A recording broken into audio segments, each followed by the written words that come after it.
What's up, everyone? Today we're going to be doing a truck video. I'm going to be replacing the headlight housings on my 1998 Dakota. So, if I'm not mistaken, the tools we'll need are a Phillips head screwdriver, a ratchet, an extension, and a 10mm. Alright, so my truck is a 98, but the process should be the same for a 97 to 2004 Dakota. Alright, so I already hit the switch on the inside, but the first thing we want to do is open the hood. Then we come to this corner here, and that looks more like a Torx bit, so I'm going to go grab the right tool. Alright, so it doesn't say what size they are, but it's the second smallest one on this Husky toolkit. So like I said, you just go in this little corner, loosen the screw,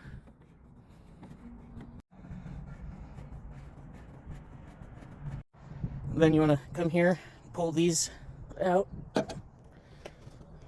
Then you're going to pull this whole housing out.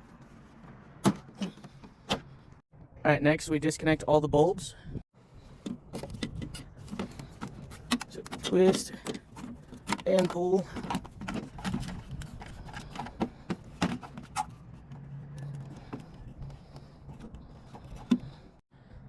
Alright, so this one twists down, this one twists up. Alright, so next we're going to take our 10mm. We got two bolts, one right here, one right here. Then we have another bolt back here. I went ahead and got a couple more extensions just for simplicity's sake.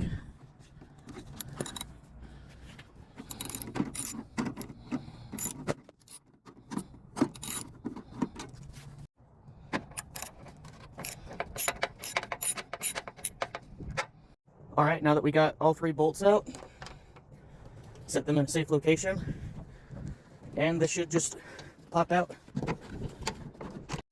Now it does have this ball that can be a little bit of a pain. Now before you can pull it all the way out, you gotta disconnect your headlight bulb now. And just like that, she's out.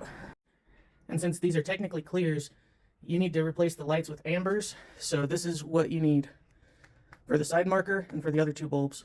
Now they don't need to be LED, that's just what my local AutoZone had in stock. So now we're just gonna replace these bulbs.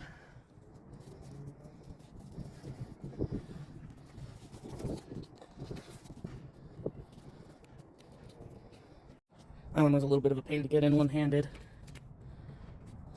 And these bulbs just pull straight out. It's a little bit of a pain to do one-handed. Alright, now all of our bulbs that need changed are changed. Alright, so now we're going to kind of do it in reverse. This one does have a Phillips head. So first things first, we're going to take this weather stripping off. It's real simple, you just kind of pull it over. Like so. And then next we're going to take out this Phillips head screw. And then the bottom housing just clips off. And we're going to install this piece first. Alright, so now we need to get the bulb back in the new housing.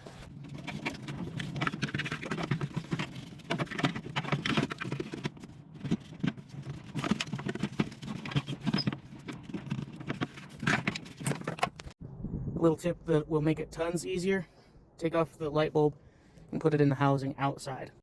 And then before we put anything back together, we're going to turn on the lights and see how they work. There we go. And then the install is the exact same process, just in reverse. Starting with pressing this little ball into this clip here.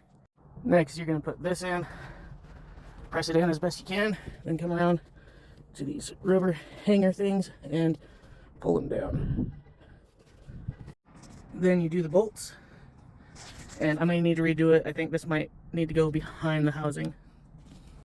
We're going to try it like this though.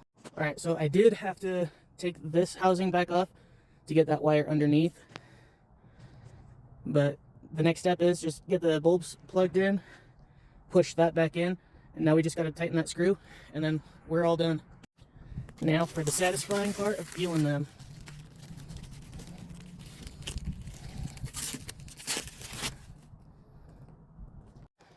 They look pretty good, but the fitment isn't the best.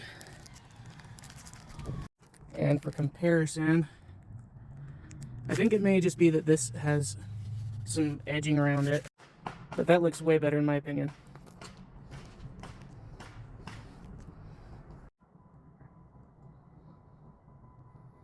Alrighty guys, we are all done. For some reason, this driver's side fits a lot better, but that adjustment screw is going to be a pain to get to. And there she is with the lights on. Thanks for sticking to the end with me, guys. Like always, stay warm, stay blessed. Remember, Jesus loves you, and we'll see you on the next one, guys.